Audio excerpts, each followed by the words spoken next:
On est dans un changement de civilisation et c'est le moment en fait de faire pour augmenter nos revenus, pour augmenter notre pouvoir, pour faire des choses qui nous plaisent. Parce que j'ai une vision de voir les choses un petit peu différente. Ça a d'énormes avantages, ça a certains inconvénients. Moi je prône plus le vie à fond, fais le truc, juste réfléchis à des moments. Oubliez tout ce que vous avez appris sur l'intelligence artificielle. Oubliez tout ce qu'en France on vous dit sur l'intelligence artificielle. Oubliez tout ce que vous voyez sur LinkedIn sur l'intelligence artificielle. On se pose la question de l'immigration. On se dit les gars, là la plus grosse urgence c'est l'IA, comment on traite les données, comment on gère la population, comment on gère les emplois, comment on gère tout ça.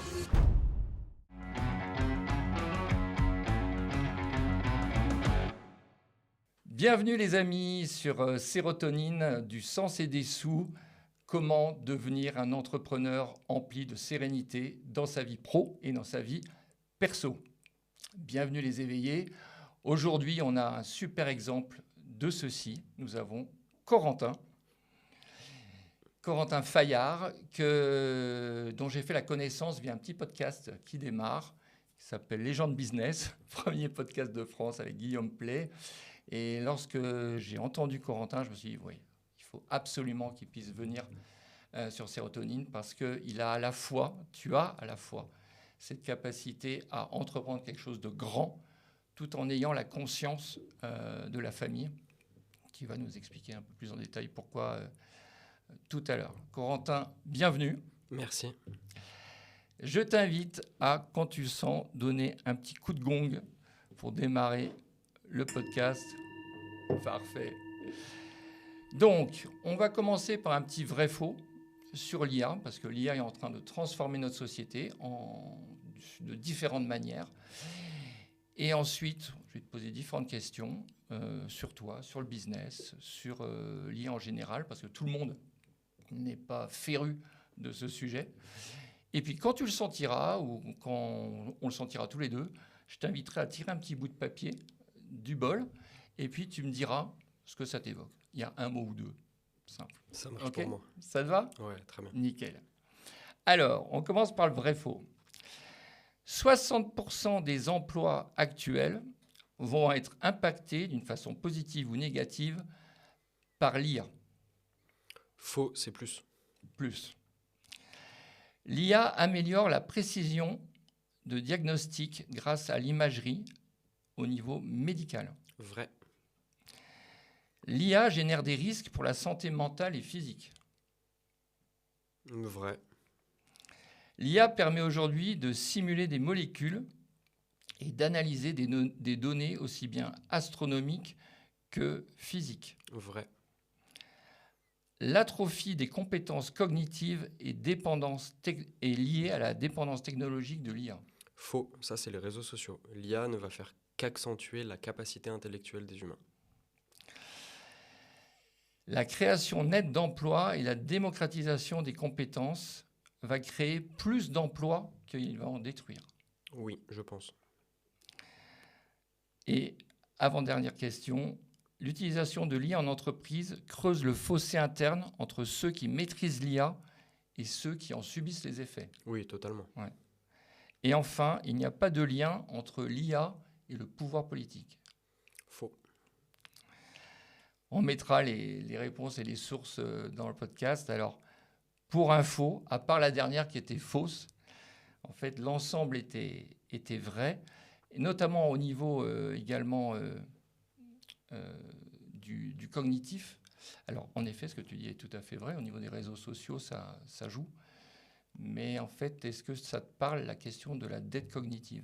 Oui, mais du coup, je ne suis pas d'accord avec la source que tu vas mettre en lien parce que pour moi, tout dépend de l'utilisation qu'on a avec l'IA. Tout à fait. Si on utilise l'IA pour qu'elle fasse tout à notre place, c'est comme mettre un enfant devant la télé, en fait, il va s'abrutir.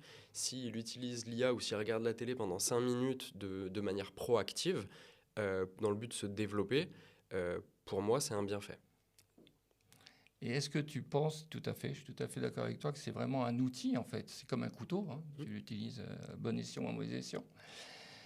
Le danger, c'est est-ce que tu penses que tout à chacun a la capacité à se maîtriser et ne pas aller dans la passivité, la facilité ? Ça, après, je pense que c'est plus une question d'ambition personnelle, de volonté personnelle. Mais si demain, une personne veut faire son travail et être tranquille après, l'IA va pouvoir, entre guillemets, la remplacer parce qu'elle va pouvoir faire une grosse partie des tâches, excepté les tâches à valeur ajoutée. Mais si demain, quelqu'un veut créer et veut avancer plus vite, l'IA va être un merveilleux moyen d'arriver à ses objectifs. Attention, par contre, de ne pas aller vers l'objet qui brille. C'est-à-dire? C'est-à-dire que l'IA, aujourd'hui, tout est possible. C'est-à-dire qu'en 5 minutes, on peut créer le logiciel ou l'application qu'on veut. C'est pas parce qu'on peut le faire que demain on est développeur, et ça veut pas dire non plus qu'en 5 minutes, tout le monde peut créer une app, que l'app va avoir des clients derrière. C'est-à-dire il faut quand même garder la valeur humaine de réflexion. Est-ce que ça a un intérêt? Où est la valeur? Qu'est-ce qu'on crée? Où est la valeur aussi bien humaine que ce que tu dis que financière, que business. Mais totalement. Donc tu parlais de volonté, donc du coup, comment est-ce que par 5 mots, tu pourrais te définir, te donner 5 mots qui donneraient une image de qui est Corentin Fayard? Agir. Ouais. Il faut que j'explique ou je dis juste les mots? Agisseur, comme tu veux. Ok. Agisseur, parce que pour moi, on peut changer le monde, tout le monde peut changer le monde, et il faut agir, il faut agir, il faut agir, il ne faut pas rester à ne rien faire. Ambition, je pense qu'en France, on manque tellement d'ambition. On essaye tous de faire des choses et on est content quand on fait une petite chose. Il faut aller exploser les étoiles, il faut aller beaucoup, beaucoup plus haut parce qu'aujourd'hui, tout est possible. On est dans un changement de civilisation et c'est le moment en fait de faire pour changer, pour augmenter nos revenus, pour augmenter notre pouvoir, pour faire des choses qui nous plaisent. Je dirais un petit peu atypique parce que j'ai une vision de voir le monde et une vision de voir les choses un petit peu différente. Ça a d'énormes avantages, ça a certains inconvénients. Donc là, j'en ai 3, il en manque 2. Ah, c'est dur. Sportif, parce que le sport est hyper important. Et le dernier, déséquilibre. Aujourd'hui, on prône une vie équilibrée de A à Z. Je ne suis pas du tout d'accord avec ça. Pour moi, on devrait avoir une base, un socle, savoir vers où on va, un peu comme un mantra. Mais derrière, la vie, pour moi, comme je la vois et comment je la vis, c'est des déséquilibres. C'est 3 semaines où on est à fond, 3 semaines où on est plus doux, 2 semaines ensuite, on s'occupe d'une passion, etc. Et je ne suis pas tout à fait d'accord sur l'équilibre, il faut faire ça, il faut faire 2 heures de ça, 2 heures de ci, etc. Moi, je prône plus le vie à fond, fais le truc, juste réfléchis à des moments, agis d'abord, mais réfléchis ensuite, mais oublie pas de réfléchir. De toute façon, s'il n'y a pas déséquilibre, il n'y a pas mouvement. Complètement d'accord. Pour marcher, à un moment, forcément, tu es en déséquilibre. Je suis d'accord. De quoi tu es le plus fier aujourd'hui? Parce que donc, tu me disais tout à l'heure en off que tu avais commencé ta première entreprise à 16 ans. Ouais. Aujourd'hui, tu as quel âge? J'ai 31. 31. De quoi tu es le plus fier aujourd'hui? Le plus fier pour moi, c'est complètement décorrélé de l'aspect professionnel. Ouais. Pour moi, l'aspect professionnel, l'aspect argent, c'est un moyen. Oui, il faut une sécurité. La sécurité, je l'ai depuis très longtemps. Quand je dis une sécurité, c'est je sais que je vais pouvoir manger à la fin de la journée, je vais pouvoir payer mon loyer à la fin du mois. Ça, j'ai pas de problème. Mais là où je suis fier, c'est plus d'avoir une vie qui est stable. Là, le fait d'avoir, aujourd'hui, j'ai un fils. Donc ça, c'est de la vraie fierté. Tout le travail, c'est du plus. C'est du plus. C'est à côté. Donc c'est ton rôle de père, donc, Non, pas le rôle de père, mais l'aspect familial. L'aspect familial. Moi j'ai la chance d'avoir mes 2 parents, d'avoir ma femme, d'avoir mon fils. Ça, c'est cool. L'ensemble. Et du coup, 3 enseignements que tu tires de ton parcours, sur tous les plans. Toujours agir. Toujours agir, toujours être en mouvement, tu l'as super bien dit. Toujours être en mouvement. Si on voit des fois qu'on a des moments de doute, qu'on a des moments moins bien et qu'on voit que ça marche pas, en fait, refaire 1000 fois la même chose qui marche pas, t'as beau travailler 24 heures sur 24, si tu fais quelque chose qui marche pas, ça marchera pas. Ça marchera pas, c'est sûr. Donc, il faut agir, mais à des moments, il faut réfléchir. Ok, comment je change de prisme, etc. Après, d'un point de vue, je pense que l'alimentation, la nutrition, le bien-être psychique est hyper important. Quand on voit aujourd'hui le sucre, l'alcool, quel impact ça a, il faut être sain. Je pense qu'être sain est très très important. Et moi, je dirais la solitude, moi, je prône complètement la solitude, donc je Mm. dirais la solitude. Comme que ça t'a rempli, en fait, Ouais. voilà, Ouais. par rapport à ton profil. Par rapport à mon profil et par rapport à tout, par rapport au business, par rapport au repos, par rapport à la solitude, pour moi, c'est tellement sous-coté. Mhm.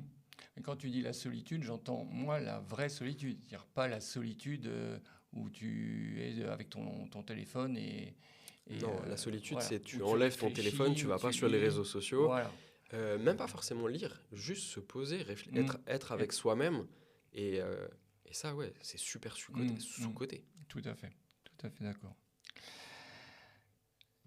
Et du coup, donc tu parles de la solitude, tu parles de ce que tu as vécu jusqu'à présent.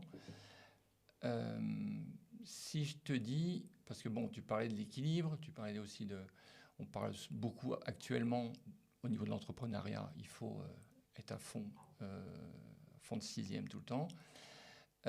Au niveau de la performance, d'après toi, pour toi, comment tu définirais quelqu'un de performant ou qu'est-ce qui fait que, vu ta trajectoire, on peut dire que tu es un entrepreneur qui performe.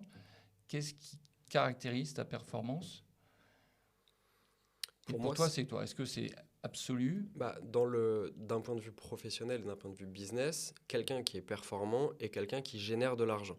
Parce que le moyen de voir si quelqu'un a performé, c'est l'argent qu'il a réussi à gagner, combien il a réussi à vendre, etc. Ça, c'est de la performance, je dirais. Euh, une bonne question. Je sais pas trop quoi te répondre, tu vois. Moi, je peux te Ouais, partager la mienne. vas-y. Pour moi, la performance, d'un point de vue, si on reste sur l'aspect argent, Ouais. contrôleur de gestion, c'est un mélange entre efficacité et efficience. C'est une addition. C'est-à-dire que efficacité, c'est comment je vais Mm. atteindre l'objectif, mais l'efficience, c'est comment je vais atteindre cet objectif avec le moins de dépenses, de moyens possible. Et bah dans ce cas, je prendrai ta définition, mais je rajouterai quelque chose Ouais. en fonction des attentes du client. Parce que si demain tu fais ça et qu'il n'y a pas de marché, ou si tu n'as pas de client, ou tu réponds pas à un problème, c'est pour moi, c'est tu. Ouais, donc du coup, la performance, si je synthétise, c'est l'efficacité et l'efficience pour répondre à un besoin client qui va t'amener à créer de la valeur pour lui, et donc tu vas en tirer bénéfice. Et ça est aussi valable à titre personnel. Si on enlève le côté client, juste à titre individuel, ça marche aussi ce que tu viens de dire. C'est-à-dire que par rapport à ton besoin, efficacité plus efficience, tu vois, tu parlais par exemple du bienfait de la solitude, ben, je dirais que c'est un moyen d'atteindre un objectif et en même temps avec le minimum de dépenses. Pour moi, il n'y a pas de. Je suis pas tout à fait d'accord avec toi. Pour moi, il n'y a pas de performance à avoir dans la vie perso. Parce que je vois vraiment performance liée comme avec un résultat Mmh. et de la pression. Or, Ah. pour moi, d'un point de vue perso, il n'y a pas de pression à avoir. D'accord, parce que tu mets pression dans la Oui, performance. D'accord, ouais. ouais, moi je ne le mettais pas. Ok, je comprends. Ouais, oui, tout à fait. Parfait. Donc aujourd'hui, tu as créé Substi, une société. Est-ce que tu peux nous dire la proposition, le pitch de Substi? Substi, c'est trois choses. La première, c'est une IA française qui va appartenir aux entreprises. Mhm, C'est-à-dire qu'on a développé notre propre intelligence artificielle, mhm, qu'on met à dispo et qu'on donne aux clients. C'est-à-dire que ce n'est plus une charge pour eux, c'est un actif de leur entreprise. mhm. Une fois qu'ils ont leur IA, on crée de manière automatique, sur mesure, le nombre d'employés IA qu'ils veulent.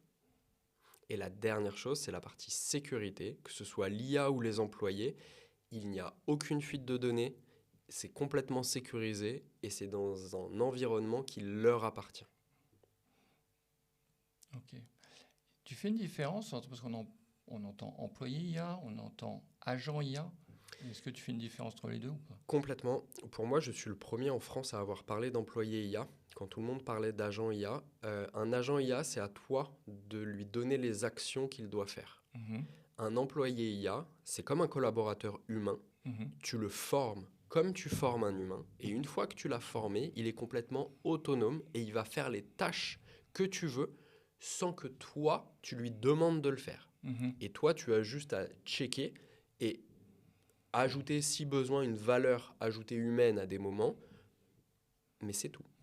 C'est-à-dire que tu as, au départ, pour la définition d'un employé IA, au départ, tu vas lui donner le cadre. En fait, c'est comme si tu faisais une fiche de poste. Ouais. Imagine que tu recrutes une nouvelle personne, Mhm. tu lui fais une fiche de poste, ensuite tu vas lui donner des guidelines et tu Mhm. vas le former. Mhm. Et ben c'est la même chose, tu fais une fiche de poste, tu dis tout ce qu'il y a à savoir comme si tu formais un humain, sauf que là c'est un collaborateur IA, Mhm. et une fois qu'il a appris, et ben il est complètement autonome, comme un employé, sauf que l'employé IA bosse 24 heures sur 24. Mhm. Tu lui dis une fois les choses, il s'en souvient, Mhm. il n'y a pas d'arrêt maladie, il Mhm. n'y a pas de vacances, il n'y a pas de syndicat, Mhm. il n'y a pas de charge sociale. Mhm. Donc ça, c'est le côté positif de la chose. Et du coup, l'employé IA, donc au niveau du fonctionnement, ils vont utiliser ce qu'on appelle des tokens également ou Non, nous on n'a pas comment tu besoin. fonctionnes? En fait, vu que c'est mon IA, vu Mhm. que c'est l'IA de Substi, Mhm. j'ai pas besoin de passer par un ChatGPT, par un Claude. Donc Mhm. on n'est pas lié à des tokens. Mhm. Vu qu'on a des serveurs qui est dans un environnement dédié pour les entreprises, Mhm. il va pas y avoir 300 000 personnes qui vont utiliser cette Mhm. IA. Donc il n'y a pas besoin de limiter à travers des tokens. Les Mhm. tokens, ça sert juste à limiter les IA Mhm. et à évaluer le coût. C'est le business model. C'est le business model. Mhm. Mais c'est tout, c'est de la consommation. Nous, on Mhm. n'a pas besoin. Nous, Mhm. c'est du moment qu'ils sont l'IA, ils sont en illimité dessus. Et donc, du coup, est-ce que parmi les clients que tu as, parce que tu as déjà de très très beaux clients, est-ce que tu peux dire à partir de quelle, on va dire, taille d'entreprise, Ouais. Pour qu'est-ce faire qui définit en fait? très très simple, il y a deux choses qui définissent. Le premier, globalement, en dessous de 20-30 employés, c'est pas forcément utile. Mhm. Mais pour les en dessous de 20-30 employés, c'est tous les métiers qui ont à minima plusieurs employés qui passent toute leur journée sur un écran. Mhm.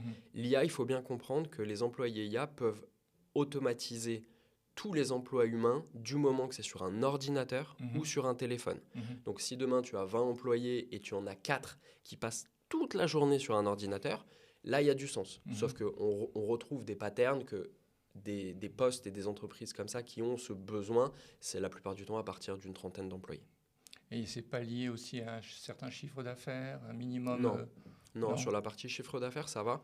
On travaille on travaille un peu moins avec des entreprises qui font moins de 500 000 de chiffre d'affaires Mhm. et on travaille avec des boîtes qui font plusieurs milliards de chiffre d'affaires. Donc, Mhm. on a vraiment une grosse latitude là-dessus. Donc, en dessous de 500 000, c'est quoi le pourcentage tu vois, c'est 80-20, 80 au-dessus de 500, 20 en Ouais. dessous de 500, Non, c'est 95 au-dessus de 500. 95 au-dessus de 500. Ouais. D'accord, ouais. C'est un peu ce que j'avais... comme j'avais consulté Substi pour mes sociétés. Et du coup, en termes, ce qui m'avait...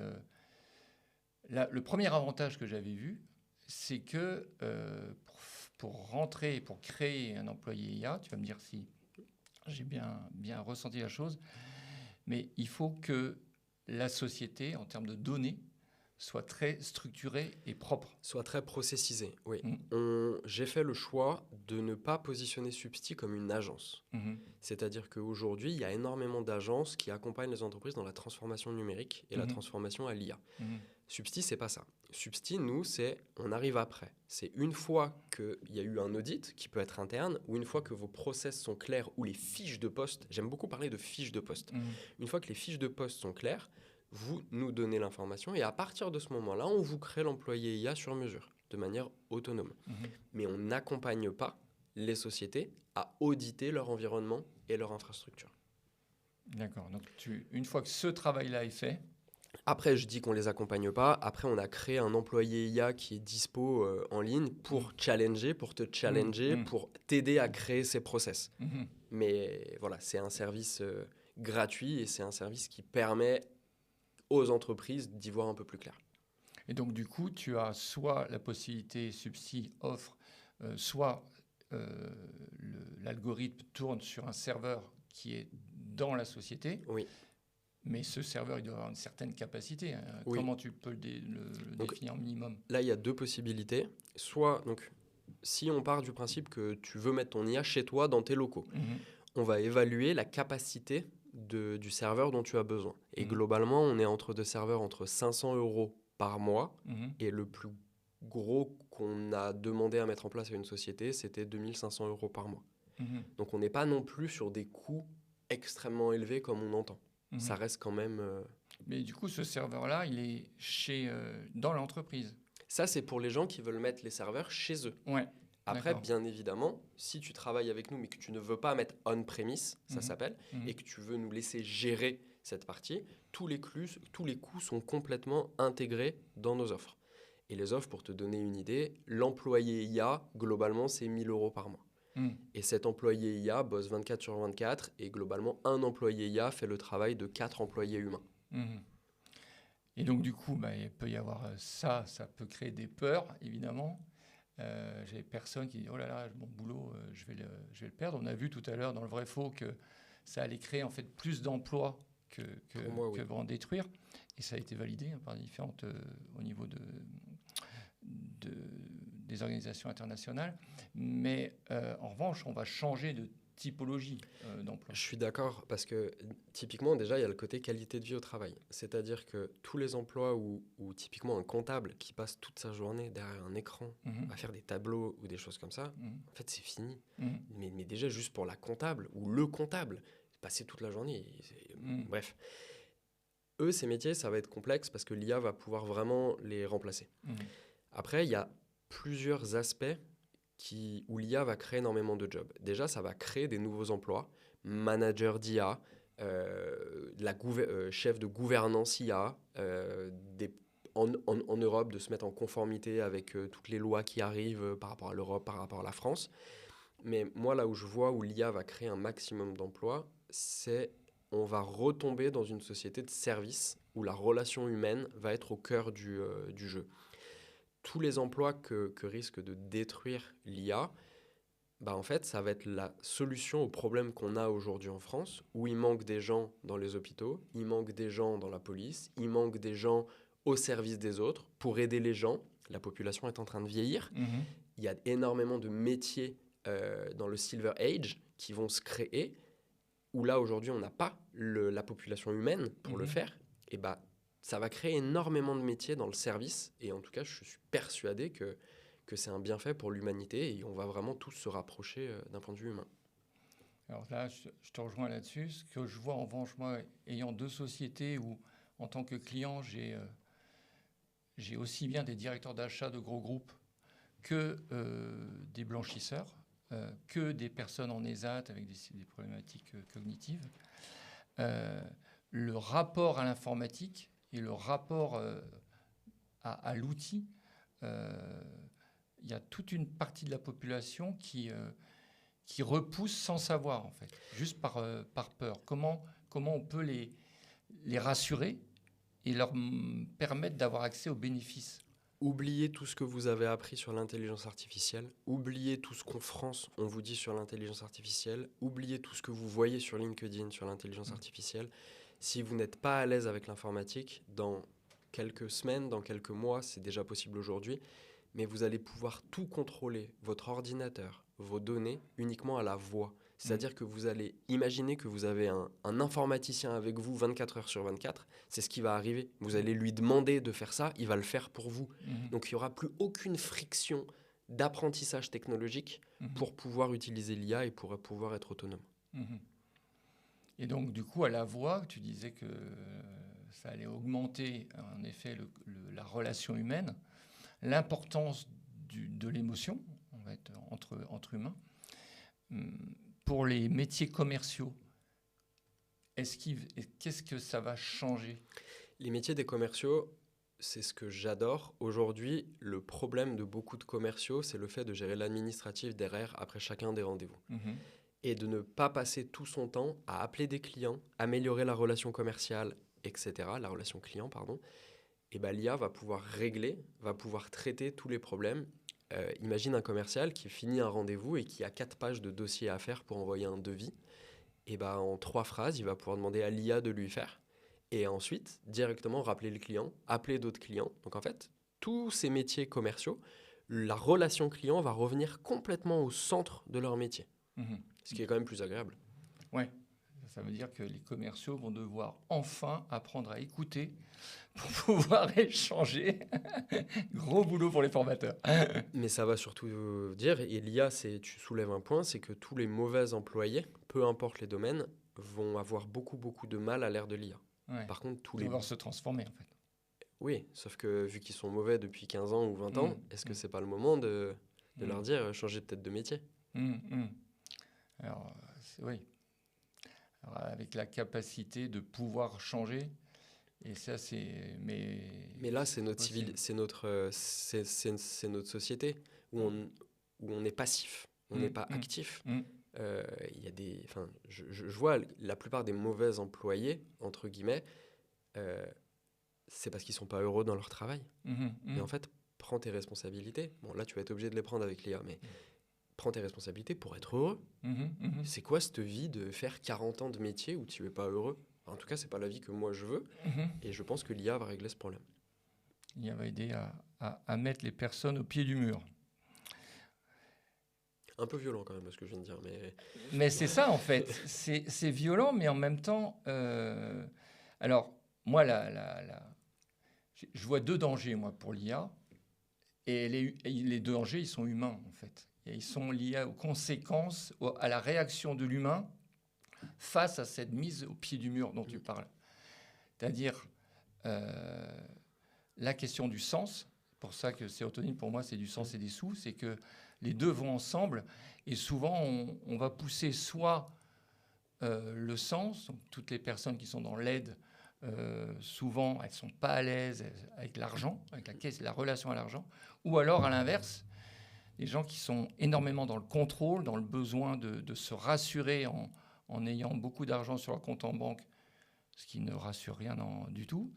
Mais c'est ce qu'ils trouvent et qui vont, du coup, au bout d'un moment, se dire, mais finalement, je fais quoi de ma vie, quoi. Mais on revient un peu à... Enfin, c'est l'idée de la société. Aujourd'hui, j'ai l'impression que la société se polarise entre les extrêmes et on s'occupe de questions qui sont, pour moi, mais pas du tout les urgences. En fait, on s'occupe de... Je vais aller sur des sujets sensibles, mais on se pose la question de l'immigration, on se pose la question, je dis, mais les gars, là, la plus grosse urgence, c'est l'IA, comment on traite les données, comment on gère la population, comment on gère les emplois, comment on gère tout ça. Ça, c'est important. Tout ce qu'on entend aujourd'hui dans les infos, je me dis, mais en fait, c'est ce que tu viens de dire juste avant, c'est pas le bon problème. Et l'urgence écologique, alors, du coup, entre écologie et IA, qu'est-ce que... Alors, là, je vais pas me faire des amis, mais pour moi, c'est du bullshit.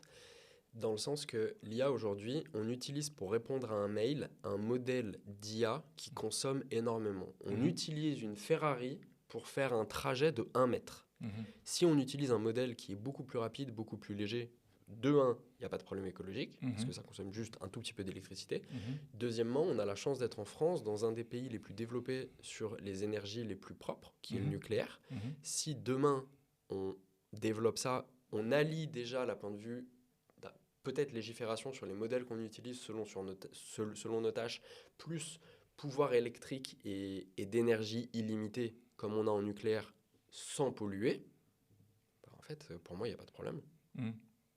Et l'aspect, tout ce qu'on entend sur l'aspect refroidissement des serveurs et tout ça. Il y a beaucoup de data centers qui vont à terme être utilisés pour chauffer les villes l'hiver. Donc ça fait déjà une économie d'énergie. Mais en plus, oui, il faut les refroidir. Donc il y a divers moyens qui existent, mais on revient sur ce que je disais avant. Si on a énergie illimitée grâce au nucléaire, c'est pas vraiment un problème. Oui, il y a des structures à mettre en place, il y a des process à mettre en place, mais je le vois pas, pour nous en France, je le vois pas problématique. Je le vois beaucoup plus problématique aux États-Unis, où ils sont dépendants pour l'énergie, d'énergie fossile, qui, elle, pollue. Donc au niveau, la solution nucléaire, pour toi, pour moi, il y a deux choses. Avantage. Il y a, oui, la solution nucléaire. Bon, je parle du biogaz que je connais, mais... Mais oui, les solutions naturelles, ou qui avec une... Je ne maîtrise pas extrêmement, mais qui ne polluent pas, ou très très très peu, premièrement. Et la deuxièmement, c'est à un moment, il faut arrêter que ce soit le cirque, l'IA, et utiliser une Ferrari pour faire 1 mètre, ça sert strictement à rien. Enfin, donc je pense qu'il y a les deux pans à jouer. Il y a les 2 points à jouer, ok. Je t'invite, si tu le désires, à prendre un petit papier. Je prends celui que je veux. Ah oui, oui, tu choisis. Les couleurs n'ont aucun sens. Alors, c'est quoi? Peur. Peur. Ouais, alors, c'est quoi? Est-ce que tu as identifié des peurs chez toi? Alors moi, je suis un extrême angoissé Ouais. depuis toujours. Donc les peurs, je vis avec les peurs depuis que je suis tout petit. Donc je maîtrise plutôt bien l'aspect de la peur. Et si on revient par rapport à la vie dans laquelle on est aujourd'hui, je suis juste ravi que mon fils vive cette période. Mhm. Parce qu'on va arriver dans un monde où on est en changement de civilisation. L'humain et la gentillesse, la bienveillance, j'espère et je pense qu'elle va revenir au centre de notre société. Mhm. Et en plus, c'est trop stylé. On est en train de vaincre le problème des maladies. Tous Mhm. les jours, il y a des innovations. La maladie, comme on l'entend aujourd'hui et depuis des siècles, notre vision de tout ça est en train de changer grâce à l'intelligence artificielle. Enfin, je trouve ça trop bien. Et quand tu as des peurs, du coup, c'est quoi ton truc, ton tips pour y faire face, Accepter les peurs. accepter les peurs? Déjà, si on veut les enfouir et tout, c'est pas le bon sujet.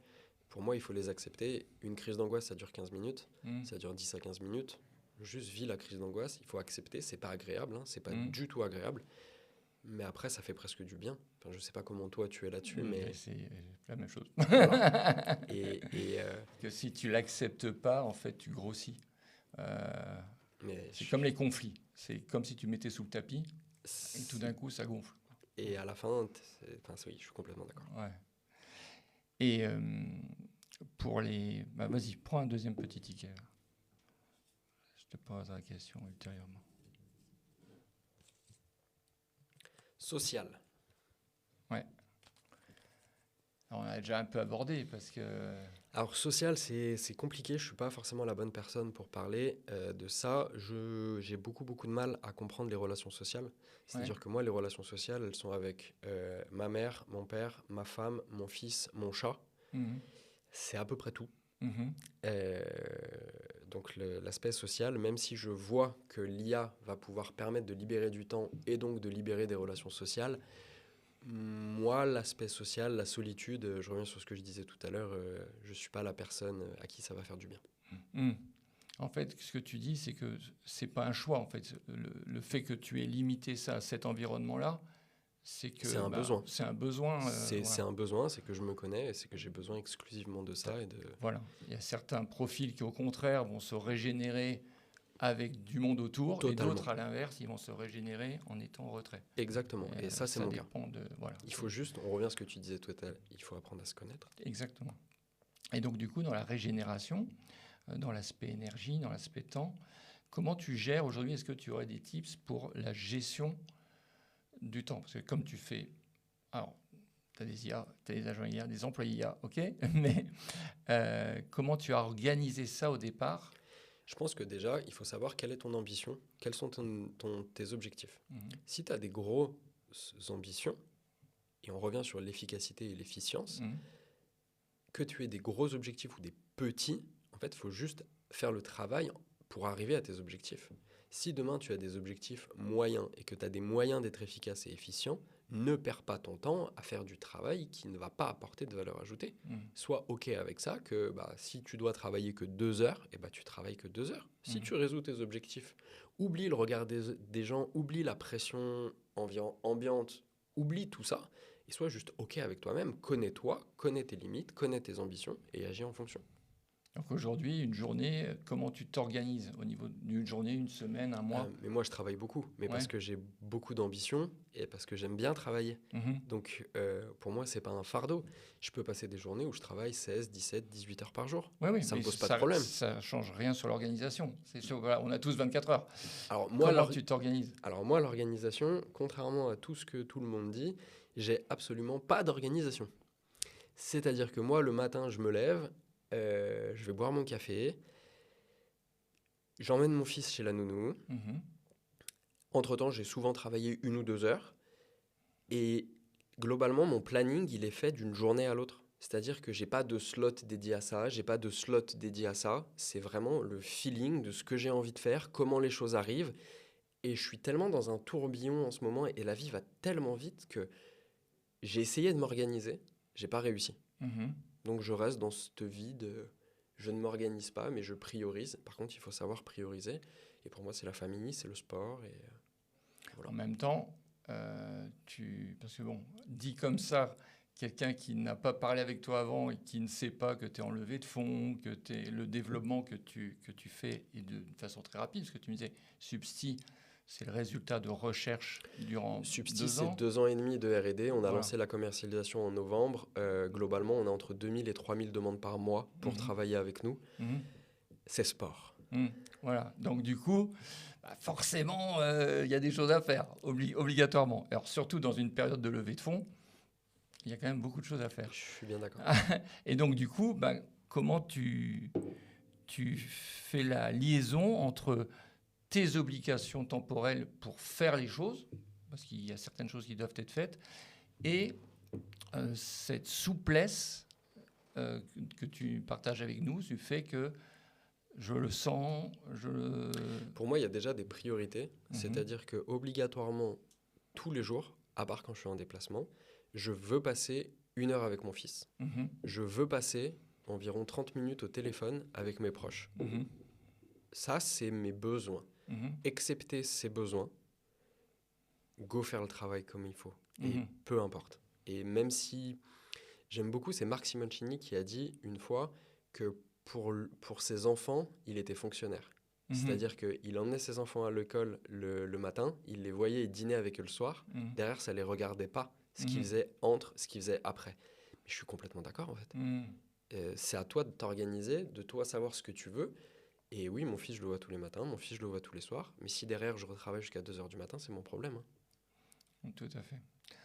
Moi, je sais que quand j'accompagne des entrepreneurs, je les invite toujours à se poser la question sur quels sont leurs rôles, les différents rôles qu'ils ont, aussi bien dans le boulot que ça va aussi bien en termes de parents, mais d'amis, jusqu'à citoyens, et de prioriser, justement, de donner du temps sur ça. Alors, suivant les personnes, certaines vont le faire sur l'année, d'autres sur le mois, d'autres sur la semaine, pour justement garder cette souplesse. Est-ce que ce que tu me dis, j'ai l'impression que ça répond un peu à ça. Je pense que c'est aussi déjà savoir ce qu'on veut et être OK avec ça. Mhm. C'est-à-dire que si tes ambitions nécessitent que tu travailles 20 heures par jour, Mhm. en fait, bosse 20 heures par jour. Il n'y a que t'es dépendant de toi. Si tu n'as pas envie de le faire, c'est ta faute. C'est toi le responsable. Si tu as des ambitions plus basses, OK, mais il n'y a pas de choses bien ou pas. C'est pas parce qu'on a des ambitions hautes qu'on est meilleur que celles qui ont des ambitions basses. Mhm. J'aimerais, mais je rêverais d'avoir des ambitions très basses. Mhm. Enfin, même si ce ne serait pas toi. mais j'aurais la paix. Mhm. Je serais pas... Mais c'est pas mon cas. Il faut juste accepter qu'on est tous différents et que personne n'est mieux que quelqu'un d'autre. Mhm. Très important de le souligner parce que le côté ambition est survalorisé. Enfin, survalorisé. C'est pas qu'il est survalorisé. C'est surtout qu'il dévalorise les personnes qui n'ont pas ce besoin. En fait, c'est ça. Et il y a énormément des gens qui disent avoir énormément d'ambition, mais qui ne mettent pas l'énergie et les actions en place pour arriver. Donc on tombe dans quelque chose où il y a énormément de personnes qui ont beaucoup d'ambition, qui va faire... les autres vont s'en vouloir parce qu'ils n'ont pas cette ambition, mais au final, personne ne fait rien. Il n'y a que 1% des gens qui font vraiment. J'ai arrêté, et c'est que pour moi, c'est que du paraître. Arrêtez de se comparer, déjà. Oui, et puis soyez OK avec vos ambitions, en fait. Arrêtez de louer des voitures pour vous afficher sur les réseaux sociaux. C'est pas ça qui est important. Je pense que vous me verrez jamais avec... Enfin, j'en ai mais rien à faire de ça. Et donc, justement, c'est une bonne transition avec la relation à l'argent. Est-ce que tu t'es déjà interrogé sur ta relation à l'argent ? Oui, parce que pour moi, au départ, c'était une peur. Peur du manque ? Peur du manque. Et ça allait mieux quand j'ai compris que j'arrivais à créer de l'argent. Du moment que j'arrive à créer de l'argent, cette peur a vraiment diminué. Et on se pose la question de est-ce que l'argent fait le bonheur ou est-ce que l'argent ne fait pas le bonheur ? Oui, pour moi, l'argent fait le bonheur du moment qu'on a notre argent pour vivre de manière sereine. Après, l'argent, oui, l'argent fait le bonheur parce que l'argent, pour moi, est un outil et un moyen d'accomplir nos rêves et d'accomplir notre ambition. Donc tous ceux qui disent que l'argent ne fait pas le bonheur, oui, si tu es malade et que tu es riche, et oui, tu vas pas être heureux, mais deux personnes similaires avec les mêmes ambitions, quelqu'un qui a de l'argent va être beaucoup plus épanoui et va pouvoir vraiment faire ses rêves, contrairement à quelqu'un d'autre qui n'a pas d'argent. Et donc, cette relation à l'argent, parce que tu es en plein dedans aujourd'hui, puisque tu es en une levée de fonds, donc c'est un moyen. L'argent est un moyen, comme avant c'était du sel ou des coquillages. Exactement. Pareil. En revanche, tu vas être du coup confronté à des personnes qui vont investir dans Substi, qui ont sûrement une relation à l'argent différente de la tienne.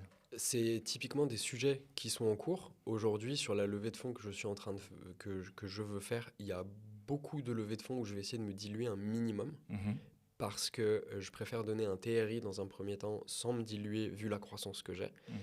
Et l'autre chose, c'est que la levée de fonds que je suis en train de faire, l'objectif, c'est quand même d'être accompagné par des industriels à côté pour que la levée soit pas juste de l'argent pour de l'argent, parce que j'en ai pas besoin, Subsi est déjà rentable. Et c'est vraiment que, en fait, ce soit un win-win.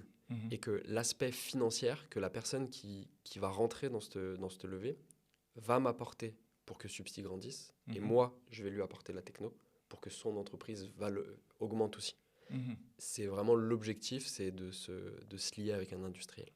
Un industriel dans le domaine. Dans le domaine. Donc du coup, si tu me faisais le portrait idéal de l'investisseur aujourd'hui pour Subsi, c'est bien, parce que comme ça, tu vas gagner du temps. Ceux qui ne se reconnaîtront pas, ils vont dire « Ok, je ne contacte pas ». Non, mais globalement, c'est quelqu'un qui a déjà un pied dans le digital et dans l'informatique, dans le cloud ou dans tous ces domaines, dans la gouvernance, dans la législation, dans tous ces aspects. Là, on va être intéressé. Si c'est un fonds qui vient juste pour mettre de l'argent, c'est pas mon objectif. Ou alors vous me faites un cash out, ça, je suis d'accord. Ouais. Donc, t'es plutôt approché par des fonds aujourd'hui ou plus par des individuels? Les deux. Les deux? Ouais. Aujourd'hui, je reçois beaucoup de demandes. Ouais, j'imagine. C'est un peu tout. Et c'est quoi tes critères de sélection du coup? En termes de ressenti, je parle pas de KPI ou... Déjà, si tu veux juste m'apporter de l'argent pour m'apporter de l'argent et pour me faire bifurquer pour aller vendre un maximum de choses, ça va pas m'intéresser. Si tu veux venir pour qu'on construise quelque chose qui pour moi va être bénéfique, là on peut s'entendre. Révolution. Ah ouais. Qu'est-ce que tu entends par révolution? Le terme, tu peux le comprendre de différentes manières. Pour moi, on est vraiment en révolution. Notre civilisation est à un moment où c'est vraiment une révolution. Aujourd'hui, ça n'a jamais été aussi simple de sortir de notre situation. Quand on vient d'en bas, quand on vient du moyen, quand on vient... Aujourd'hui, on peut vraiment s'élever si on a envie. C'est pour moi une révolution du travail. Le temps libre va revenir au milieu de la société. Les relations sociales vont revenir au milieu de la société.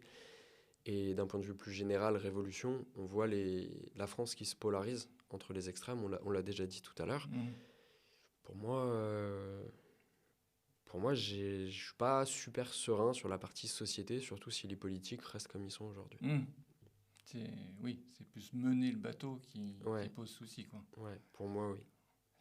Est-ce que tu as déjà été en contact avec des gens de Mistral ou qui sont sur le sujet mais qui ne sont pas du tout sur le même créneau du tout? Pas du tout. J'ai jamais été contacté par Mistral. D'accord.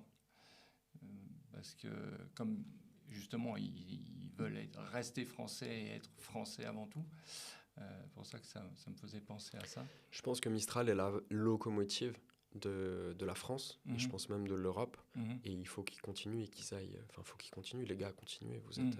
moi, je suis une petite broudille, mais vous faites le chemin. Ouais. T'es dans le sillon. Mais oui, voilà. C'est ça. Mais continuez. Donc aujourd'hui, je me souviens, dans Les gens, tu avais parlé que tu voulais être à 100 employés IA et que tu avais 4 personnes. J'avais 40, 50 employés IA. Aujourd'hui, j'en ai 1500. Ah oui. parce qu'il faut suivre la croissance. Mhm. Aujourd'hui, en humain, on est un petit peu plus aussi. Mhm. Je me suis allié avec des sous-traitants, avec des freelances pour pouvoir avancer un peu plus vite, surtout Mhm. sur la partie transformation des leads Mhm. et gestion des clients. Parce que la relation client, c'est toujours l'humain qui le fait. Et là, on est passé à 1500 employés IA qui sont gérés par 150 managers d'IA, IA, Mhm. ce qui permet de développer très vite. Donc, tu as 150 managers IA qui managent les employés IA Ouais. et tu as combien de personnes Globalement, on est physiques 7. qui managent les managers IA? On est deux et demi. Ouais, Je me compte qu'à moitié dedans. Ouais. Et comment tu les as recrutés, du coup? Ces personnes, Ouais. c'est des personnes de confiance. C'est des personnes déjà qui ont envie de faire bouger les choses, Mhm. qui pensent out of the box. Mhm. C'est-à-dire que moi, le non, je ne l'accepte pas et je ne le comprends pas. Professionnellement parlant.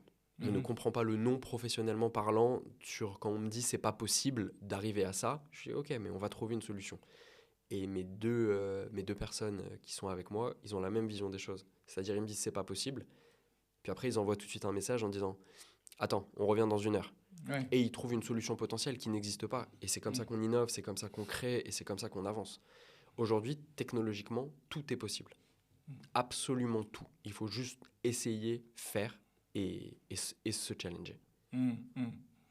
Donc, tout le c'est pas possible, en fait, il faut pouvoir l'évacuer, le dire déjà pour pouvoir ensuite dire Exactement. ok, ça j'ai évacué ma peur C'est ça. et maintenant Et ça, c'est mon j'avance. rôle. Quand ils arrivent vers moi, ils me Mhm. disent non, mais ça, on a beau chercher, c'est pas possible. Mhm. On échange 2 minutes. Quasiment tous les échanges se font par message chez Substi. Mhm. Et Par message vocaux ou message non, par message écrit. par message On écrit? parle quasiment que à l'écrit. Mhm. Et c'est plus simple pour pas qu'il y ait d'ambiguïté. Mhm. Je trouve que c'est beaucoup, beaucoup plus simple de communiquer à l'écrit que de communiquer à l'oral. Et on se challenge à l'écrit il n'y a jamais un problème qui a duré plus de 10 minutes. Mhm. S'il y en a un ou deux où ça a duré 3 heures, Mhm. mais derrière on trouve des solutions et on avance et on innove. Et voilà. Après, quand tu dis que c'est plus facile de communiquer à l'écrit, ça va. La complexité de la communication par écrit, c'est un peu la complexité de la communication par mail. C'est que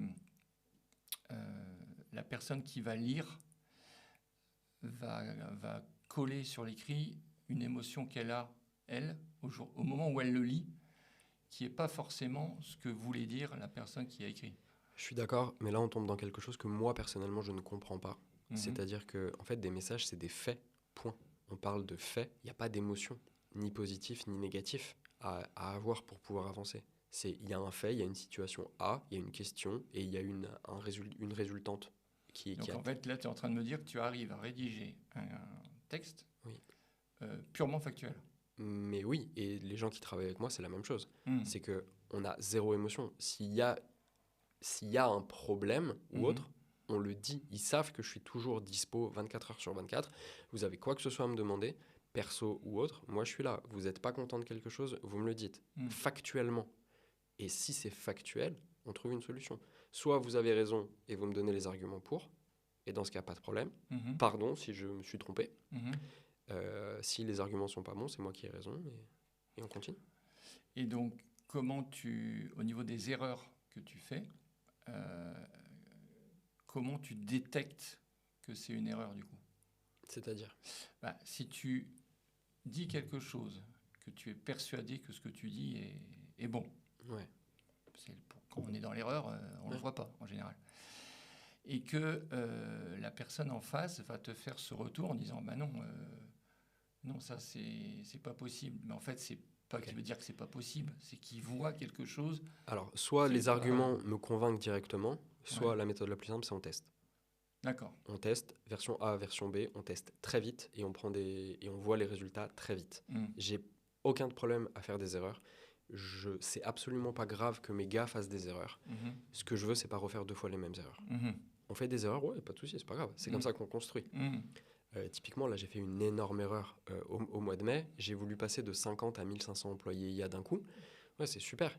J'avais juste oublié qu'il y avait une déperdition à peu près de 1% de qualité entre chaque employé, à chaque fois qu'il y a qu'il y a des infos qui se font. Donc à 50, c'est géré. Globalement, on a toujours un 99 sur 100. Sauf que quand on passe à 1500, le 99, il passe à 80 ou 85, selon les étapes. Bah, c'est pas viable. Et ça, je l'ai complètement oublié. Et donc, tu t'en es aperçu. Bah, je m'en suis aperçu quand on a livré une dizaine d'employés IA et que, ça marche pas à 200%. Oups. Bah, on va les reprendre. C'est pas grave, ça a fait deux allers-retours, ça a fait perdre une semaine. C'est pas un drame. Sauf que quand je me suis rendu compte de ça, en fait, moi, j'ai tout stoppé. Les gars, branle-bas de combat, on améliore la techno. On améliore la techno parce que moi, patron, j'ai fait l'erreur. Pardon, c'est ma responsabilité, excusez-moi. Mais là, il faut charbonner pour améliorer cette techno, qui est moins de perdition. Et aujourd'hui, c'est bon. Et sauf qu'aujourd'hui, on est encore plus fort parce qu'on a 1500 employés IA capables de créer et sur lequel je sais que j'ai une très bonne fiabilité. Alors, comment t'expliques, moi, je me suis posé une question en lisant tes posts sur LinkedIn, où tu parlais de concurrencer Claude Code. Jamais si on dit Claude Code. Anthropique. Ouais, Anthropique. Et je me dis, mais comment Corentin arrive avec des moyens qui restent modestes à concurrencer un monstre comme ça? On m'a posé beaucoup de questions. Dans les commentaires, je me suis fait allumer. Mais je signe, et il faut bien comprendre qu'Anthropique, 95% à peu près de leurs dépenses, entre 90 et 95%, c'est l'inférence. C'est-à-dire le fait de... Ils ont énormément d'utilisateurs. À chaque fois qu'un utilisateur utilise l'IA d'Anthropique, Anthropique perd de l'argent. Les levées de fonds et leur cash servent à couvrir ces pertes. Premièrement. Oui, mais Anthropique a fait de l'argent. Non, ils ont maquillé des comptes pour faire des dotations aux provisions. Enfin, globalement, c'est ça, pour pouvoir être rentable dans les chiffres et pour augmenter en ce moment les prix de manière drastique, pour pouvoir être vraiment rentable rapidement. Et moi, ce que j'ai fait, donc il faut partir du principe qu'en gros, il y a 10% du budget d'Anthropique qui est lié uniquement à la R&D. Donc déjà, c'est pas 900 milliards de enfin là ils ont levé 30 milliards pardon. Donc en gros 5% ça fait 500 millions. Donc déjà on n'est pas sur 30 milliards, on est sur 500 millions pour la R&D, ça change tout. Et aujourd'hui, ils ont déjà avancé avec des modèles où ils sont presque en plafond de verre, où aujourd'hui quelques mini-améliorations coûtent énormément d'argent dans des datasets, dans des entraînements, dans des serveurs de plus en plus gros, où moi je cherche pas ça. J'ai pas dit que je voulais concurrencer Anthropique. J'ai dit que je veux avoir les modèles qu'ils ont aujourd'hui en ma possession. Et pour moi, les modèles qu'ils ont, c'est juste avant le plafond de verre où chaque mini détail augmente le prix drastique. Moi, je veux juste arriver au niveau de Claude, les derniers opus, voire le Mythos, qui est exceptionnel. Et pour ça, je persiste et signe. Ça coûtera moins d'1 million d'euros pour arriver à ça. Et rendez-vous dans 3 mois. T'as eu accès à Mythos, du coup ? J'ai pas accès à Mythos, mais dans tous les benchmarks et tout ça qu'ils ont sortis, je te garantis que Substi va avoir l'équivalent d'un très bon opus. Peut-être pas tout à fait le Mythos tant qu'on n'y a pas vraiment accès, mais c'est largement suffisant pour toute ma vie et toute la vie future de moi, de mes clients, d'avoir une IA comme ça. Je ne vais pas concurrencer. Mon objectif n'est pas d'avoir 300 millions d'utilisateurs. C'est pas mon objectif. Alors Mythos, on dit Mythos comme si tout le monde savait ce que c'était Mythos, mais est-ce que tu peux nous dire un peu ce que c'est ? Globalement, Anthropique, OpenAI, ils ont des modèles. ChatGPT a été ChatGPT 5, enfin 4, ChatGPT 5. Chez Anthropique, ça a été Claude Opus. Et ils ont sorti Claude Mythos, qui est une version avec un cerveau encore plus puissant qui permet de hacker tous les logiciels du monde très rapidement. C'est a priori le modèle le plus avancé aujourd'hui sur le marché. Mais c'est pas intéressant pour moi, c'est pas le bon problème. Eux, ils cherchent à avoir la super intelligence, c'est très bien. Mais le grand public, un Mythos ne sert strictement à rien.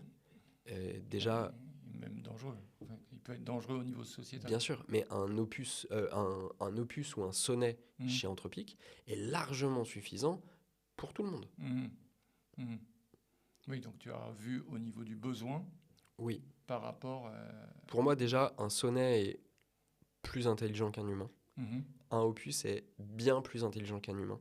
Enfin, quand tu dis intelligence, quand on met les choses en place, c'est la capacité à faire des liaisons rationnelles plus d'ailleurs au point de vue statistique et probabilité. Oui, mais pour schématiser, l'IA aujourd'hui est plus intelligente que l'humain, d'un point de vue schématique, cognitif.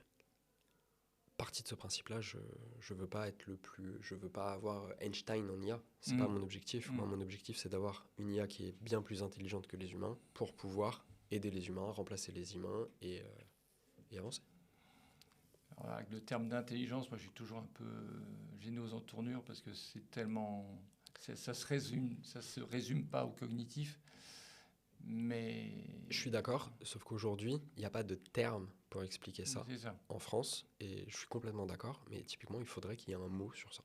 Parce qu'au niveau des recherches en neurosciences, on a reçu un docteur en neurosciences, notamment sur la sérotonine, bien sûr, et donc il montrait que en fait, c'est la perception qui démarre. Enfin, toutes les pensées viennent avant tout d'une perception sensitive. Puis ensuite, dans le système limbique, qui n'est pas du tout cognitif, et l'aspect cognitif, en fait, c'est juste le préfrontal, et c'est les connexions entre le limbique, l'émotionnel et le préfrontal qui va faire qu'on va pouvoir analyser.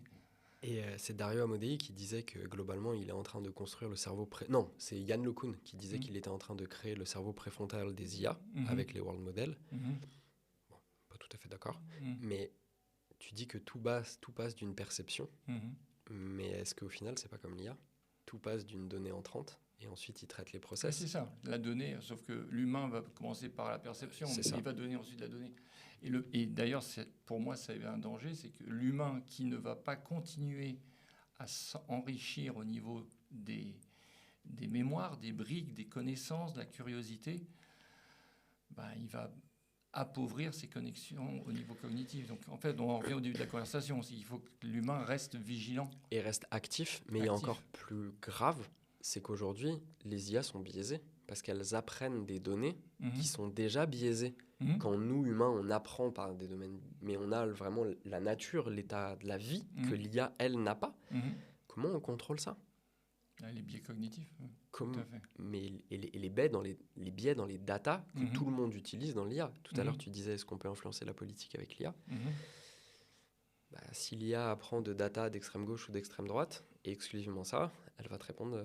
Tout à fait.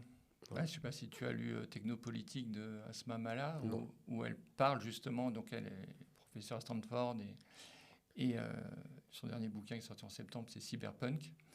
Et justement, elle parle de ça, c'est-à-dire qu'en fait, la création de l'algorithme, suivant qui a créé, comment tu as les biais de la personne dans l'algorithme. Totalement, mais complètement. Et c'est aussi pour ça que je suis pas... Il y a de plus en plus de personnes qui disent que l'éducation et l'école ne va servir plus à rien, les études ne vont plus servir à rien. Je suis pas complètement d'accord. Oui, l'école va devoir se réinventer, mais par contre qu'on sache vraiment de manière impartiale la théorie des choses. Si l'humain n'apprend pas la théorie, c'est un problème. Parce qu'on va tomber dans un monde où il y a beaucoup de choses. Il faut avoir une base, peut-être 10%, 20% de théorie que les gens vont devoir apprendre pour pouvoir maîtriser au mieux les IA. Et là, on est toujours sur l'aspect connaissance. Oui. Et du coup, ça emmène sur la capacité à se gérer, à se maîtriser au niveau émotionnel, au niveau, tu disais, le rapport à la solitude. Il y a des personnes qui sont incapables d'être seules. Enfin, c'est vraiment ça, ils le fuient. On le voit dans la méditation d'ailleurs aussi. Est-ce que toi, apparemment, c'est un peu inné chez toi ? Est-ce que tu as déjà été confronté à une personne qui n'a pas cette capacité de façon innée et qu'il va falloir que tu travailles avec et donc... Non, parce que je comprends pas ces personnes, donc je suis pas Non, pas vraiment, parce que je recherche pas forcément tout ça. Je vois bien que ce soit ma femme ou d'autres personnes de mon entourage très proche qui ont besoin de ces relations sociales, et j'ai pas de problème avec ça. Mais pour revenir à ce qu'on disait juste avant et ta question, pour moi, c'est pas l'IA le problème. Typiquement, sur ce sujet, c'est pas l'IA le problème, ça va être les réseaux sociaux.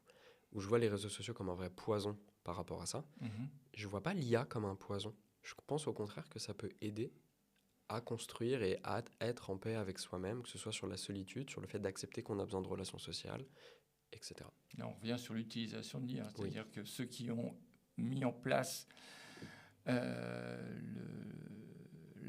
l'économie de l'attention avec les réseaux sociaux, un bouquin qui est sorti il y a quelques mois de Bruno Patino, qui est le directeur de Arte, qui avait fait le bouquin sur justement l'économie de l'attention, au niveau de l'attention du poisson rouge.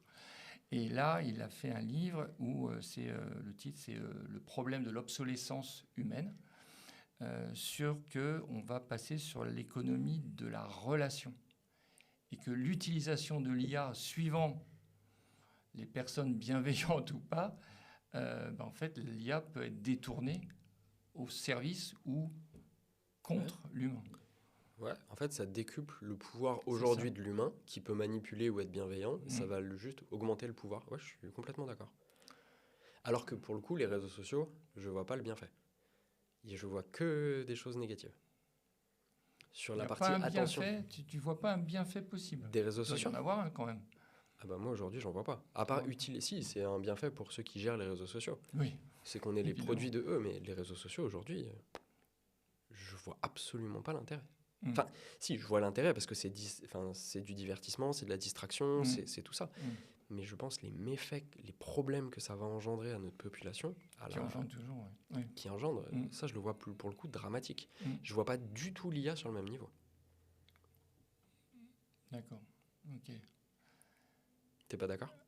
Non, si, je réfléchis en fait. Parce que, alors sur les réseaux sociaux, je suis complètement d'accord, parce qu'à partir du moment qu'ils ont utilisé les neurosciences, qu'on parle du neuromarketing, mais je pense que ceux qui ont utilisé le neuromarketing pour les réseaux sociaux vont trouver également un moyen. Ok, alors c'est là où je vais pas être d'accord avec toi, parce que là, dans ta façon de penser, je me permets, ça veut dire que tu penses comme une IA centralisée. C'est-à-dire le modèle américain, tout le monde va avoir la même IA ou 4, 5 IA. Quand moi je prône, et avec Substi c'est la base, une IA décentralisée. Où demain tu auras ta propre IA, demain les entreprises auront la propre IA, vraiment de manière décentralisée. Et si chacun a sa propre IA, en fait il n'y a pas ce côté marketing. Oui, puisque c'est toi qui es le maître. Tu l'as construit en fait. Et je le vois comme ça, et je vois le futur comme ça, et je pense qu'on va avoir un conflit entre la Chine et les États-Unis qui prônent une IA, les États-Unis qui prônent une IA centralisée, quand l'Europe on prône une IA complètement décentralisée avec, Mistral sous différentes formes, et la Chine qui s'oriente quand même un peu sur une IA décentralisée aussi, avec donc on va voir comment ça va évoluer, mais en tout cas C'est hyper intéressant ta précision, parce que c'est vrai que ça change complètement, ça change complètement la le prisme. représentation et le prisme et le paradigme. Ouais, tout à fait. Et j'avais une idée du coup sur le côté IA décentralisé. Oui, ça veut dire que lorsque tu mets l'IA dans une entreprise, l'entreprise l'IA va être d'autant plus forte qu'elle va être nourrie par les données. Par les données de l'entreprise. Ok. Tout à fait. Donc, ça sous-entend que l'entreprise soit dans une dynamique innovante constante. Oui, il faut l'imaginer comme un big cerveau au départ qui va contrôler l'entreprise, qui va tout savoir de l'entreprise et qui va pouvoir aider les dirigeants, qui va pouvoir aider les responsables, mais aussi les mains, les yeux, le cerveau et les mains pour agir de manière autonome sur l'entreprise et faire gagner du temps, améliorer la qualité de vie au travail, etc. C'est-à-dire que si la personne... est-ce que tu penses qu'il y a des personnes qui peuvent continuer à s'améliorer de manière continue ? C'est-à-dire qu'il y a suivant les profils comportementaux... Bien sûr, tout le monde. Je pense que tout le monde doit constamment évoluer. Tout le monde doit constamment évoluer, apprendre constamment. Et je pense que l'IA va servir à ça aussi. Là, je mets un doute sur la capacité. Parce que pour rencontrer différentes personnes, il y a certaines personnes qui, du fait de l'environnement social, du fait de l'histoire, n'ont pas le désir, en fait. Ok, donc si elles n'ont pas le désir, pourquoi elles continuent de travailler pourquoi elle ne va pas faire quelque chose où elle est épanouie ? d'autres raisons qui ne sont pas du tout ni factuelles, ni réflexives, en fait. C'est purement de l'émotionnel, quoi. Ok, là je tombe dans quelque chose que je comprends Ah pas. oui, ouais, je vois. T'as vu à mon regard? Je vois. Mais ça serait génial, hein, moi, j'ai du mal à comprendre les personnes non curieuses. Tu vois, des personnes Oui. qui... voilà. Mais malheureusement, il y en a beaucoup. Et là, on rejoint sur les réseaux sociaux, c'est que en fait, ça pousse à la passivité. Parce que en fait, tu reçois de la dopamine en mode continu. Direct. Et donc, du coup, bah, tu n'as plus le rapport à l'effort, tu n'as plus le rapport au désir, à la curiosité. Et pour moi, c'est ça le plus gros danger sur la jeune génération des réseaux sociaux. Et que du coup, quand tu as déjà été éduqué avec ça, bah, tu ne vas pas utiliser l'IA avec son côté positif, tu vas utiliser l'IA en mode « fais à ma place ». Je vois un autre danger énorme des réseaux sociaux. C'est pas pour les jeunes, c'est pour les personnes à plus de 60 ans Mhm. qui sont à la retraite, Mhm. qui vont être à la retraite et qui vont tomber dans ce monde des réseaux sociaux, qui sont déjà tombés et qui vont être complètement absorbés par ces pics de dopamine. Mhm. Et je pense qu'on sous-estime et qu'on n'a jamais encore évalué l'impact des réseaux sociaux sur ces personnes. Et je pense que ça va être que c'est déjà et que C'est ça va déjà. devenir un énorme problème. Et personne n'en parle. On parle de la jeune génération, mais on parle pas de... Il y a des études du MIT, du lab MIT qui sortent Ok. là-dessus, Ok. qui vraiment montrent le dégât que ça fait.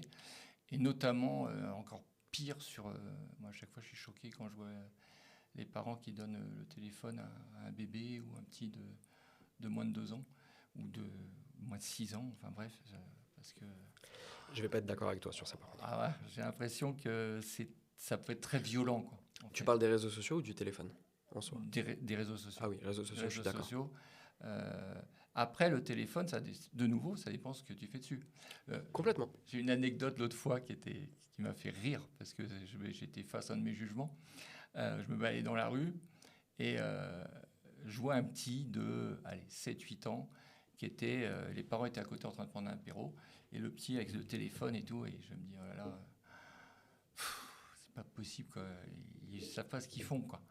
Et je passe à côté du gamin et je regarde l'écran et je vois qu'il est en train de jouer aux échecs. Voilà. Et là, je me suis bien marré vis-à-vis de moi-même. Ouais. Je suis complètement... Voilà. Je suis d'accord.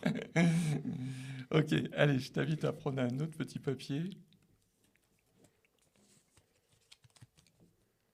Diriger. Alors, comment tu diriges Substi? Comment tu t'es fait déjà à l'idée de diriger, pour toi, c'est quoi diriger déjà?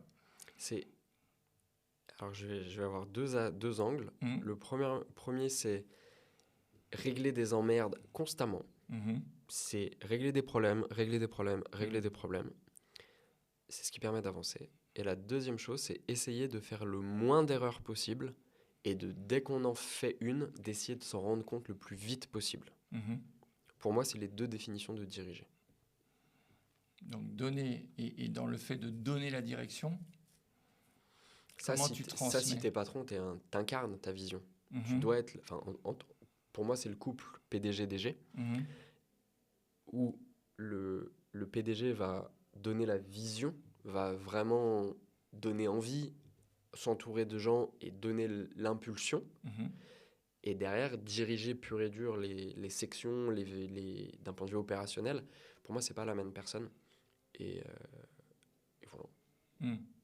Et au début, tu dois tout faire, sauf que moi, typiquement, sur diriger et manager l'intérieur, je sais que je suis pas bon. Je suis extrêmement mauvais là-dedans.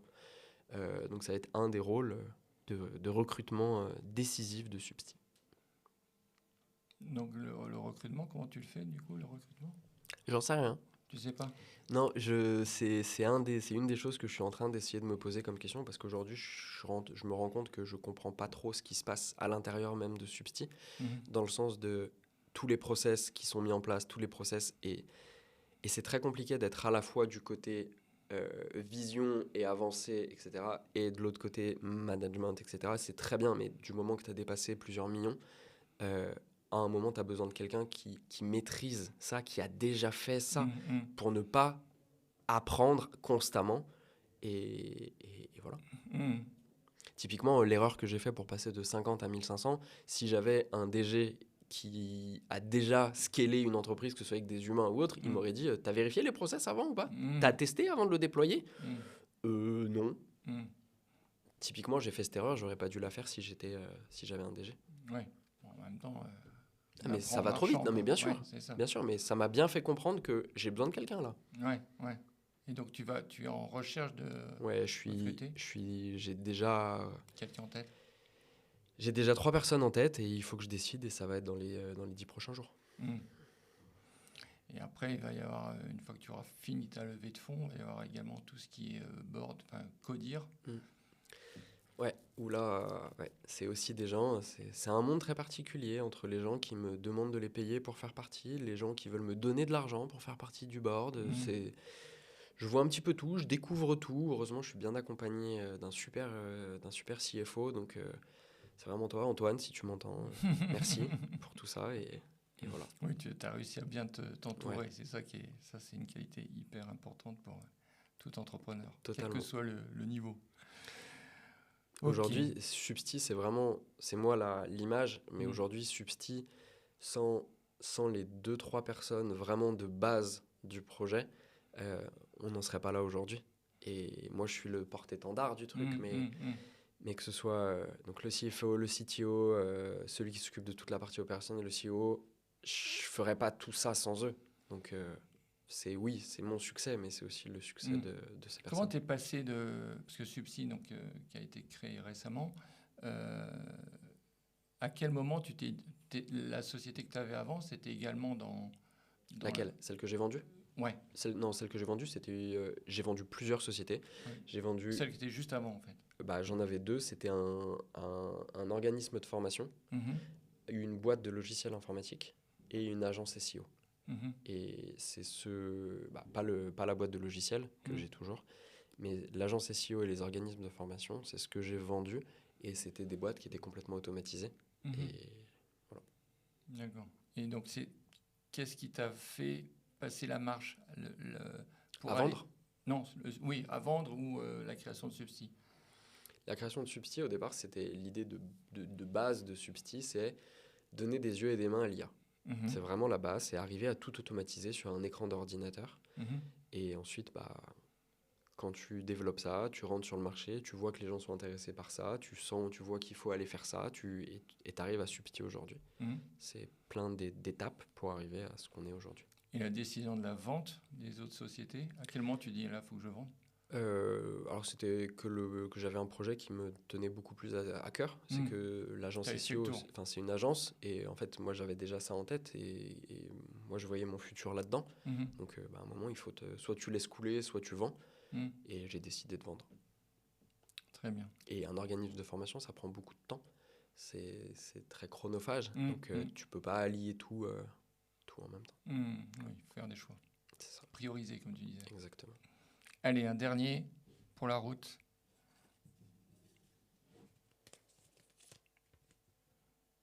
Le manque. T'évoques quoi? Rien du tout. Le manque de quoi? Le manque d'argent, non. Le manque de relations sociales, pas besoin. Le manque de temps, même pas. Je pense que j'en prends un autre. T'as pas de manque. J'ai pas de... C'est génial. T'es un gros chanceux. Ah oui, pour le coup, je me sens ultra chanceux. Ah vraiment, si on me dit est-ce que t'es heureux, est-ce que t'es chanceux, je dis mais bien sûr que oui, je suis chanceux. Mais est-ce que tu penses que le manque, tu l'as pas aussi simplement parce que tu te l'es pas créé? C'est-à-dire qu'il y a beaucoup de personnes qui se créent un manque. C'est-à-dire que tu peux être vraiment, à partir du moment que tu es bien entouré, que tu as un toit sur la tête, que tu as de quoi manger, que tu es en santé, tu peux déjà considérer que tu n'as pas vraiment de manque. Ouais, ça je suis d'accord, mais si t'as un manque, ah putain, j'aimerais bien avoir le nouveau Cayenne, le nouveau Porsche Cayenne. Voilà, tu crées le manque, c'est ce que je dis. Ouais, je le vois différemment. Si j'ai envie d'un Cayenne, ok, ça devient un objectif. Comment je fais pour l'avoir? Qu'est-ce que je fais pour l'avoir? Mais si tu n'en as pas besoin. Le Cayenne. Le Cayenne, Ah non, c'est j'en ai pas besoin. voilà. Donc c'est là où je te dis que tu crées le manque, en fait. Ouais, oui, je suis d'accord. Ouais, tu as une Voilà. très bonne vision. Mais si demain tu te crées un manque, tu as le droit, pas de problème. Tu peux lier manque et ambition, du coup. Mm. Mais à un moment, si tu as un manque, bah, fais tout pour plus que tu aies le manque, quoi.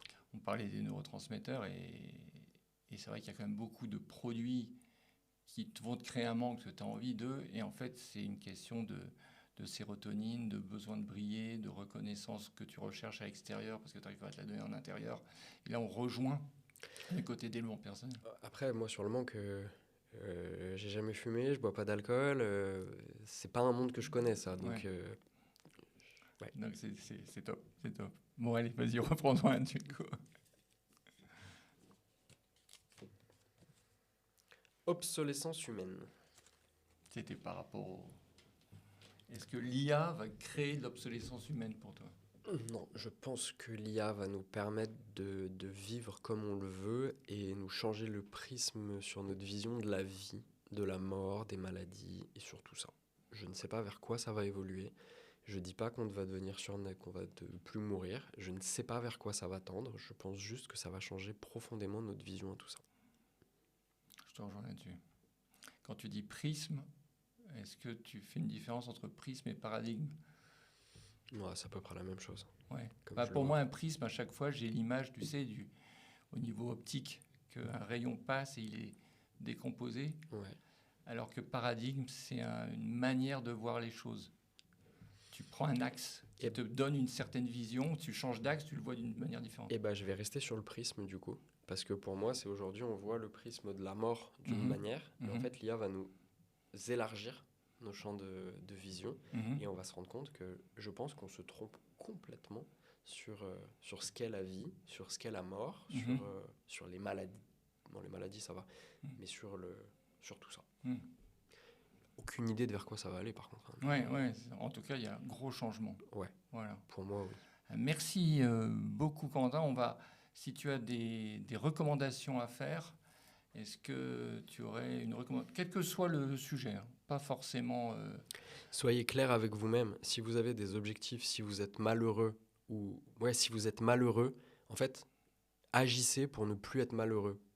Agissez, soyez en mouvement pour sortir de votre mal-être, pour pouvoir arriver à quelque chose. Vivez vos rêves. Si vous avez des rêves, mettez-vous des objectifs. Faites en sorte d'agir pour aller vers ces objectifs, afin d'être heureux. Merci pour cet entretien qui répond à 200% à l'objectif de sérotonine, du sens et des sous. Et donc, vraiment, je vous invite à continuer la communauté à parler de nous, que cette communauté augmente, que les personnes qui soutiennent soient de plus en plus nombreux, avec l'objectif de justement d'amener plus de sens et de richesse dans tous les sens du terme dans ce monde. Merci.